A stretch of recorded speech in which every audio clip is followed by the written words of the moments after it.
మర్రి golden diamonds ప్రారంభోత్సవ మరియు అక్షయ తృతీయ ప్రత్యేక ఆఫర్ గా VA పై ఫ్లాట్ 25% తగ్గింపు. Marri golden diamonds, Kukatpally, Hyderabad. IKP సెంటర్లలో రైతులు తమ సమస్యలను చెప్పుకుంటున్నటువంటి పరిస్థితి కనిపిస్తుంది. చాలా రోజుల నుంచి కూడా చూస్తున్నాం. ఏ ఐకేపీ సెంటర్లు చూసినా కానీ పూర్తిగా ధాన్యం రాసులతో నిండిపోయినటువంటి పరిస్థితి కనిపిస్తుంది. మిల్లర్లు కూడా పేచీలు పెడుతున్నటువంటి పరిస్థితి కనిపిస్తుంది. తాలు శాతం ఎక్కువగా ఉంది. తాము కొనుగోలు చేయలేమని, అదేవిధంగా బస్తా కూడా 2 కిలోల చొప్పున కట్టింగ్ చేస్తున్నటువంటి పరిస్థితి అయితే ఉంది. చాలా వరకు రైతులున్నారు. చెప్పండి, ఏంటి మీ ప్రాబ్లం ఏంటి? ఈ సన్నొడ్లకు అదే ప్రాబ్లం, వీటికి అదే ప్రాబ్లం. తీసుకపోతారు 5-6 రోజుల దాకా ఏం చెప్తలేరు. ఇప్పుడు కట్టింగ్ అని మేము ఏడనో ఉంటే ఇడికి పిలిపిస్తారు. ఇప్పుడు ఎవరు చెప్పుకోవాలి ఏంది ఆ పరిస్థితి ఏంది? ఇదే ఎందుకు కట్ చేస్తున్నారు? అదే ఇప్పుడు అడిగినాం కదా. ఇప్పుడు ఆ తాళ శాతం అనేది వాళ్ళనే చెప్పాలగా. మనకు ఓకే అన్నా బాబు వాళ్ళేవని చెప్తే మేము ఏదో ఒకటి చేస్తాం. కాకుండా తీసుకపోతే 5 రోజులు లారీ ఎత్తిరి. ఇప్పుడు రా ఉరికిరా, ఆడెక్కడో ఉండు రా ఉరికిరా, నువ్వు బట్టాలి ఎగబట్టాలి, కట్టింగ్ కావాలి అంటే ఎట్లా ఉంటుంది? ఇక్కడ ఏవో సర్టిఫై చేస్తారు కదా, చేసిర్రు కాట పెట్టుకురు లారీ పోయింది 5 రోజులు వాటికి. ఇప్పుడు నీది పేసి పడ్డది రా. ఇక సన్నోట్లు ఉన్నాయి, సన్నోట్లు పెట్టుకో అంటాడు రేవంత్ రెడ్డి. కానీ ఇవన్నీ ఆడిపోతే వాడు నాకు వద్దే పో, నువ్వు బిచ్చగాని అన్నట్టే వాడు. అదో రోజులైంది వడ్లను తీసుకొని వచ్చి. ఏం వడ్లను తీసుకొచ్చి 20 రోజులు 25 రోజులు అయింది. ఎండలు కూడా బాగా ఎండలు ఉన్నాయి. ఆ బాధ అంతా పడ్డాం. ఆ బాధ పోయినాక వీలో బాధ, ఒకళ్ళని మించి ఒకటి. మిల్లు కాడికి పోదామంటే వాడో బాధ. సన్నోట్ల పరిస్థితి ఇంకా సన్నోట్లది అసలు 2700 కొన్నారు సార్. ఇప్పుడు 2400, 2300, 2400 మీ ఇష్టం అయితే తీరు, లేకపోతే పోరి. దానికి ఒక రెస్పాన్స్ లేదు, ఒక గవర్నమెంట్ ఎంప్లాయీస్ లేరు, ఏది లేదు. ఏంటి పరిస్థితి? మీకు ఫోన్ చేశారా మిల్లర్స్? ఏమన్నారు? మిల్లర్స్ చేయలే. ఈ సెంటర్ అవినాష్ అన్న ఈ బ్యాంక్ వీళ్ళు నడుపుతున్న సెంటర్ వాళ్ళు అవినాష్ ఫోన్ చేశారు నాకు. నీ 4 క్వింటాల్ 4 కిలోలు అయితే దింపుకుంటాం అంటారు. 6 రోజులు కటింగ్ 4 కిలోలు కటింగ్ అయితే దింపుకుంటా అంటుండు మిల్లర్ ఆయన అని చెప్పిండు. ఏవో నాకు సర్టిఫై చేసింది. నాకు కుప్ప ఆల్రెడీ కాంటా పెట్టుకోర్రు. ఇప్పుడు 6 రోజులు అవుతుంది. 6 రోజులు అయిన తర్వాత కూడా మళ్ళీ ఆడ దింపుకుంటానికి ఇప్పుడు మళ్ళీ ఈయన కటింగ్ పెడితేనే దింపుకుంటాడు అని మాట్లాడుతారు. దేనికి కటింగ్? దేనికని తాలు ఉందట అల్లా. అది మరి తాలు ఉందని ఈడనే చెప్పాలి మాకు. అది ఎత్తుకపోయి 6 రోజులు అవుతుంది. ఇప్పుడు మళ్ళీ కటింగ్ అని చెప్తే మరి రైతులకు అందరు కూడా ముందే చెప్తున్నారు కదా, తాలు లేకుండా తీసుకురావాలని కూడా. ఆ బండిలో మళ్ళీ నా ఒక్కని ఓట్లు కూడా కాదు, ఆ లారీలో ఇంకో అతను ఉంటాయి. ఇప్పుడు అందరికి కటింగ్ చేస్తా అంటావు.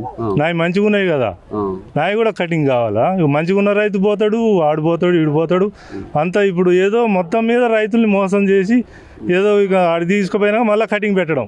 ఇప్పుడు కలెక్టర్ కూడా మీరు చెప్పారు కదా. చెప్పినా నేను 6 రోజులు అయింది సార్ నా లారీ పోయి.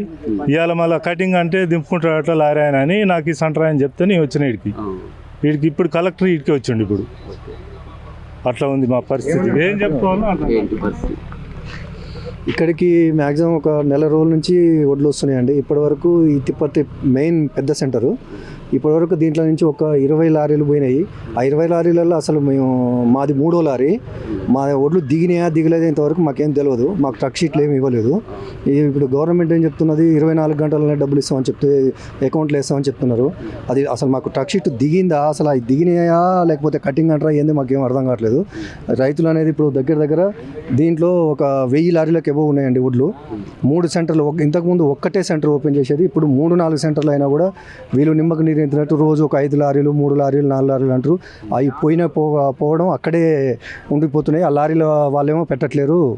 మాకు చాలా ఇబ్బంది అవుతుంది సార్. వీళ్ళు వస్తున్నారు, కలెక్టర్ వస్తున్నారు, వాళ్ళు వస్తున్నారు, వీళ్ళు వస్తున్నారు, ఏదో మాట్లాడుతూ వెళ్ళిపోతున్నారు.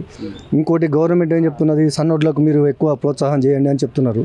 సన్నోడ్ల పరిస్థితి ఆడికి పోతే తీసుకపోతే మన బిచ్చగాళ్ళ కంటే ఎక్కువ చూస్తున్నారు. ఆడ 2300, ఫస్ట్ రోజు 2700 చెప్పిన రేటు ఈరోజు 2300 ఉన్నది. ఆడికి తీసుకపోతే అదే బాధ. ఇంకోటి సన్నోడ్లు ఇళ్ళ పోద్దామని చెప్పేసి తీసుకొస్తే ఇక్కడ సెంటర్ లేదు. సన్నోడ్లు ఎక్కడ పోయాలో తెలియదు, స్థలం లేదు ఫస్ట్. ఇప్పుడు ఈ ఐకేపీ వాళ్ళని అడిగితే ఇక్కడ ఇంతవరకు అసలు సన్నోడ్లకు అయితే ఇంతవరకు మాకు పైనుంచి పర్మిషన్ ఏం లేదు, మేము కొనమో మాకు తెలియదు అని చెప్తున్నాడు. అక్కడ రిజెక్ట్ చేసిన ఓట్లు ఇక్కడ తీసుకొద్దామన్నా కూడా మాకు భయం అవుతుంది. కాబట్టి అక్కడ 1500, 1800 అమ్ముకొచ్చిన రైతులు కూడా ఉన్నారండి ఇప్పుడు చాలామంది ఇక్కడ తిప్పర్తి మండలంలో. కాబట్టి దయచేసి అక్కడ మిల్లర్లతో కూడా మాట్లాడి మాకు సన్నధాన్యానికి కూడా కొంచెం రేటు పెంచితే ఇక్కడ దొడ్డు ధాన్యాన్ని కొంచెం తగ్గించి సన్నధాన్యాన్ని పండించే దానికి ప్లాన్ చేసుకుంటాం మేము. ఇప్పుడు గవర్నమెంట్ మంచిగా ఇస్తున్నది రైతులకు, ఏది మన రేషన్ ద్వారా సన్నబియ్యం ఇస్తున్నారు. మాకు అట్లే అక్కడ రేటు పెడితే మేము దొడ్డు బియ్యం ఇట్లా దొడ్డు ఒడ్లు పెట్టాల్సిన అవసరం మాకు లేదు. అక్కడ రేటు తగ్గేసరికి మేము ఇక్కడికి దీనికి మేము మళ్లించాల్సి వస్తుంది. దయచేసి దీన్ని కొంచెం చూస్తున్నాం. మొత్తం కూడా ఐకేపీ సెంటర్లో రైతులు తమ సమస్యలను చెప్పుకుంటున్నటువంటి పరిస్థితి కనిపిస్తుంది. మొత్తం కూడా ఆ మిల్లర్లంతా కూడా పేచీలు పెడుతున్నట్టు, కొర్రీలు పెడుతున్నటువంటి పరిస్థితి కనిపిస్తుంది. తాలు శాతంతో కూడా బస్సాకి 4 కేజీల వరకు కూడా కట్ చేస్తున్నటువంటి పరిస్థితి అని చెప్తున్నారు. మొత్తం కూడా ఈ సమస్యను పరిష్కరించాలని అధికారుల దృష్టికి వెళ్తున్నారు. ఓవైపు ఎండలు మండిపోతున్నాయి. మొత్తం కూడా రోజుల తరబడి కూడా ఐకేపీ సెంటర్లో వేచి చూడాల్సినటువంటి పరిస్థితి ఎదురవుతుందని కూడా అన్నదాతలు ఆవేదన వ్యక్తం చేస్తున్నారు. వినోద్ రవితో రమేష్, బిగ్ టీవీ, నల్గొండ.